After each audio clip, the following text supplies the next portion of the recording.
ये कहानी है एक ऐसी खूबसूरत लड़की की जिसको किडनैप करके 3 भाइयों ने मिलकर उसके साथ जबरदस्ती गंदा काम किया और इतना टॉर्चर किया जिससे वो मर जाए।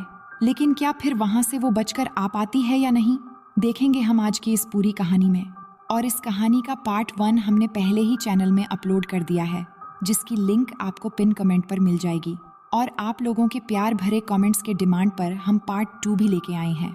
तो पार्ट 2 की शुरुआत में हम केटी नाम की एक खूबसूरत लड़की को देखते हैं जो कि एक रेस्टोरेंट में काम करती है, लेकिन उसका सपना एक मॉडल बनने का था। और जब ये बात केटी अपनी एक दोस्त को बताती है तो उसकी दोस्त उसे फोटोशूट करवाने का सलाह देती है, जिस पर केटी कहती है कि क्या तुम किसी अच्छे फोटोग्राफर को जानती हो? तो वो कहती है कि मैं जानती तो हूँ, लेकिन वो फोटोग्राफर एक सेशन के लगभग 2000 रुपए मांगते हैं। ये सुनकर केटी थोड़ी निराश हो जाती है क्योंकि उसके पास उतने पैसे नहीं होते। इसके बाद वो शाम को जब घर जा रही थी तो रेस्टोरेंट के नोटिस बोर्ड पर फ्री मॉडलिंग फोटोशूट का एक ऐड देखती है। तो केटी वहां से नंबर लेकर अपने घर की ओर निकल जाती है। इसके बाद घर जाकर जब वो उस मॉडलिंग कंपनी में फोन लगाती है तो वो कहते हैं कि तुम्हें पहले हमें एक पिक्चर भेजना होगा। तो वो भेज देती है, जिसके बाद वो उसे कल 10 बजे आने के लिए कहते हैं।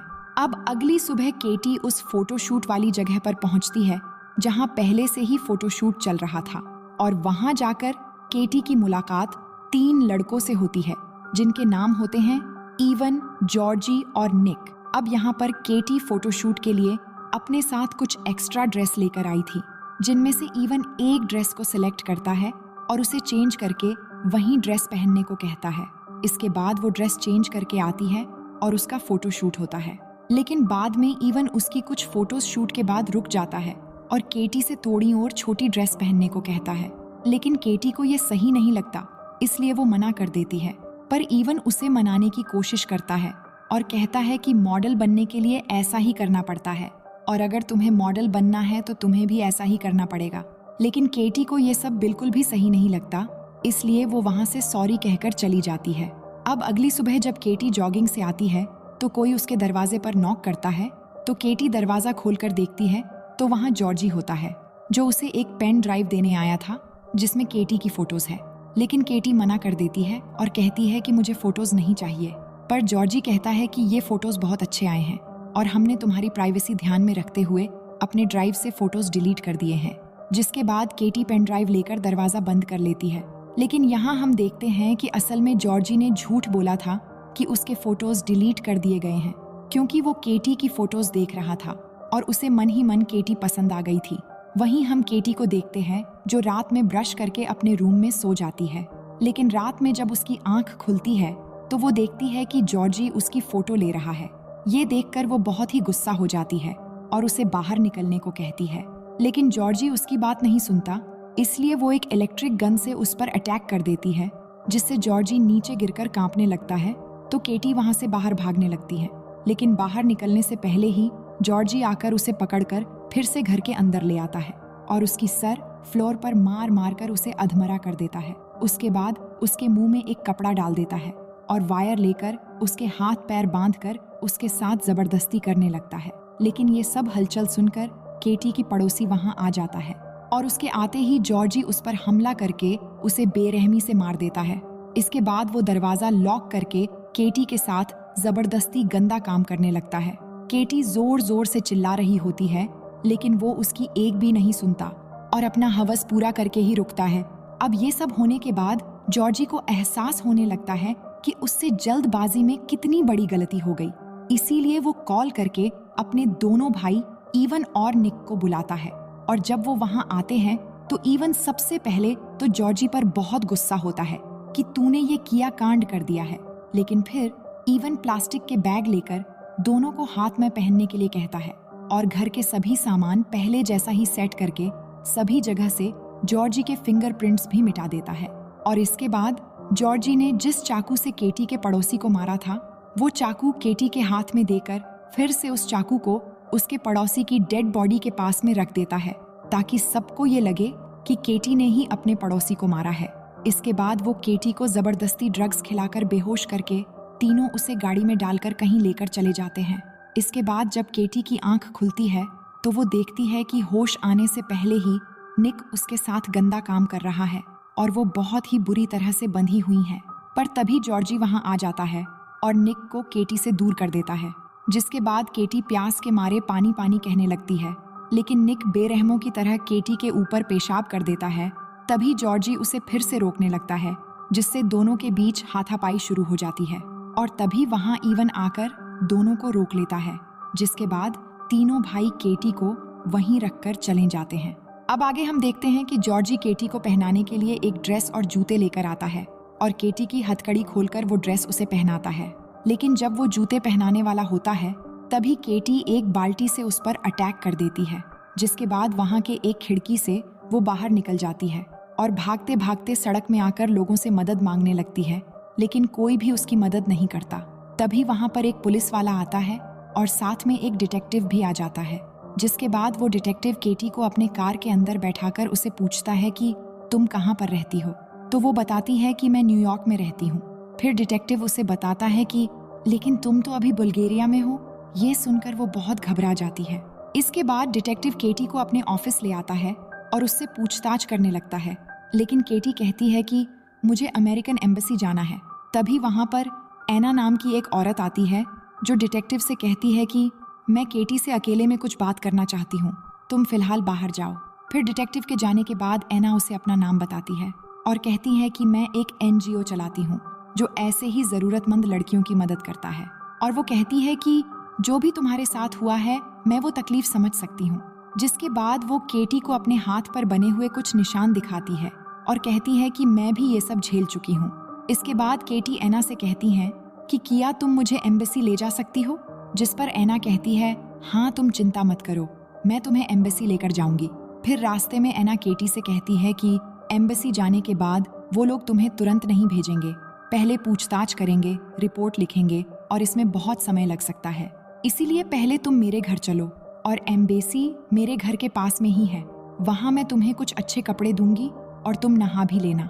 इसके बाद केटी एना का भरोसा करके उसके साथ उसके घर चली जाती है और यही केटी की सबसे बड़ी भूल होती है, क्योंकि असल में एना इवान और जॉर्जी की सौतेली माँ होती है। इसके बाद एना केटी को घर के बेसमेंट में ले जाने लगती है, जिसे देखकर वो बहुत ही ज्यादा शॉक हो जाती है। वो देखती है कि ये तो वही जगह है जहाँ से मैं बचकर भागी थी। तभी उसके सामने इवान आ जाता है और उसे पकड़कर फिर से उसी जगह पर जंजीरों से बांध देता है। अब थोड़ी देर बाद वहाँ पर जॉर्जी और इवन के बेरहम बाप एक इलेक्ट्रिक रॉड लेकर आता है और दोनों को बाहर भेजकर वो केटी के शरीर में जगह जगह पर इलेक्ट्रिक शॉक देने लगता है, जिससे वो दर्द से जोर जोर से चिल्लाने लगती है। लेकिन वो बेरहम तब तक शॉक देता रहता है जब तक केटी अधमरी ना हो जाए, और जब इससे भी उसका जी नहीं भरता तो वो भी उसके साथ बुरा काम करने लग जाता है। वहीं पास के ही एक रूम में हम एना को देखते हैं जो केटी के चिल्लाने की आवाज सुनकर रो रही होती है। अब ये मगरमच्छ के आंसू क्यों बहा रही है ये हम आगे जानेंगे। अब थोड़ी देर बाद केटी के पास इवन आता है और हम यहाँ देख पाते हैं कि केटी की हालत बहुत ही ज्यादा खराब होती जा रही है और वो किसी भी समय अपना दम तोड़ सकती है। लेकिन इसके बावजूद भी इवन उसे बहुत ही बेरहमी से मारने लगता है, जिससे उसकी हालत और भी ज्यादा खराब हो जाती है। इसके बाद हम देखते हैं कि ये लोग जमीन में एक गड्ढा खोदते हैं और कैटी के पास आकर उसके सभी कपड़े फाड़कर उसको एक बड़े से बॉक्स में डालने लगते हैं और वो रोते हुए उनसे रिक्वेस्ट कर रही होती है। लेकिन ये लोग इसकी एक भी नहीं सुनते और उसे बॉक्स सेमत उसी गड्ढे में जिंदा दफना देते हैं और ऊपर से मिट्टी डालकर इस जगह को पहले की तरह नॉर्मल बना देते हैं। लेकिन केटी को इन लोगों ने जिस जगह दफनाया था उन्हें पता नहीं था कि वहां नीचे एक पुराना सीवर लाइन भी था और बॉक्स में वजन होने की वजह से वहां की मिट्टी खिसक कर बॉक्स नीचे गिरकर टूट जाती है, जिससे केटी की जान बच जाती है। इसके बाद हम इवन और निक को देखते हैं, जहां पर निक इवन से रात में पार्टी करने के लिए कहता है, लेकिन इवन उसे मना कर देता है, जिससे निक पार्टी में अकेले ही जाने का डिसाइड करता है। वहीं हम केटी को देखते हैं, जहां पर केटी की हालत बहुत ही बुरी हो रही होती है और वो ठीक से चल भी नहीं पा रही थी। इसके बाद केटी को वहां पर एक कपड़ा मिलता है, जिससे वो अपना शरीर ढक लेती है और वहां से बाहर निकलने की कोशिश करने लगती है। तभी उसे आगे जाते हुए वहां पर एक दरवाजा मिलता है जो कि सीधा चर्च में जाकर खुलता है। तभी हम चर्च के फादर को देखते हैं, जिन्हें अचानक से कुछ आवाज आती है और जब वो जाकर वहां देखते हैं तो केटी खाने पीने का सामान चुरा रही होती है।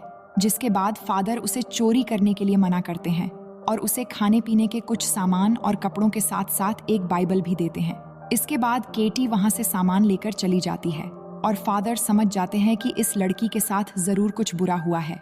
इसके बाद केटी सीवर लाइंस को चेक करती है और देखती है कि कहां कहां पर बाहर आने जाने के रास्ते हैं। इसके बाद केटी फिर से चर्च में आती है, जहां फादर आकर उससे बातें करने लगते हैं और उससे कहते हैं कि मैं पुलिस को बुलाकर तुम्हारी मदद कर सकता हूँ, लेकिन केटी उन्हें मना करके वहां से चली जाती है। तभी फादर देखते हैं कि उन्होंने केटी को जो बाइबल दिया था उसमें केटी ने वो चैप्टर पढ़ा है जिसमें बुरे लोगों को गुनाह की सजा देने के बारे में लिखा गया था। इसका मतलब केटी ने अब ठान लिया है कि अब वो अपने ऊपर हुए जुल्म का बदला चुन चुन के लेगी। अब आगे हम देखते हैं कि केटी उन लोगों के घर में घुसकर वहां से कुछ पैसे चुराती है और उन लोगों का पीछा करके पता लगाती है कि कौन किस समय पर कहां कहां रहता है। जिसके बाद अगली सुबह केटी खुद को दिखाकर जॉर्जी को अपने पीछे आने पर मजबूर करती है और उसे उसी सीवर लाइन में ले आकर उस पर हमला करके उसके गले में एक फंदा लगा देती है और उसे बेहोश कर देती है। जिसके बाद जॉर्जी को हम देखते हैं कि वो एक जगह पर बंधा हुआ है और केटी वहां आकर जिस तरह से जॉर्जी ने उसे टॉर्चर किया था उस तरह वो भी एक चाकू से उसके शरीर की जगह जगह पर घाव बनाती है। जिसके बाद उन घाव पर ग्रीस लगाकर उसे बहुत ही बुरी तरह से तड़पाती है। इसके बाद केटी निक के पीछे जाती है, जहां निक एक बार में शराब पी रहा होता है, पर उसके ड्रिंक में केटी ने पहले से ही कुछ मिला दिया था जो उसे पता नहीं था और वो शराब पीते ही उसे अजीब लगने लगता है और उसे उल्टियां आने लगती हैं। इसलिए वो उठकर वहां से बाथरूम में जाता है और अंदर आते ही केटी वहां आकर दरवाजा बंद कर देती है और उसे एक लात मारकर नीचे गिरा देती है और जिस तरह से उसने केटी के ऊपर पेशाब किया था वो भी उसकी गर्दन पकड़कर टॉयलेट के अंदर डाल देती है, जो बहुत ही ज्यादा गंदा था, और उसका सर वहां पर जोर से डुबोकर रखती है, जिससे निक की वहीं पर बहुत ही बुरी तरीके से मौत हो जाती है। इसके बाद केटी दोबारा से जॉर्जी के पास जाती है और एक रॉड लेकर उसके घाव पर टॉर्चर करने लगती है और उसके मुंह में एक कपड़ा डालकर वहां से चली आती है। अब अगले सीन में हम जॉर्जी के फादर को देखते हैं, जो इतना बड़ा कांड करके चर्च में प्रेयर कर रहा था। तभी उसकी नजर केटी पर जाती है, जिससे वो बुरी तरह से घबरा जाता है और एना से कहता है कि मैंने अभी उस लड़की को देखा है। ये कहकर वो केटी का पीछा करने लगता है और पीछा करते हुए वही सीवर लाइन के एक पॉइंट पर जाते ही केटी पीछे से अटैक करके उसे बेहोश कर देती है और जब उसकी आंख खुलती है तो वो देखता है कि केटी ने उसे एक बेड पर बुरी तरह से बांध रखा है। इसके बाद केटी एक इलेक्ट्रिक रॉड लेकर इसके मेन पार्ट पर लगाकर उसे शॉक देने लगती है, जिससे वो बुरी तरह से तड़पने लगता है और उसी की तरह उसके शरीर में भी जगह जगह पर शॉक देकर टॉर्चर करने लगती है।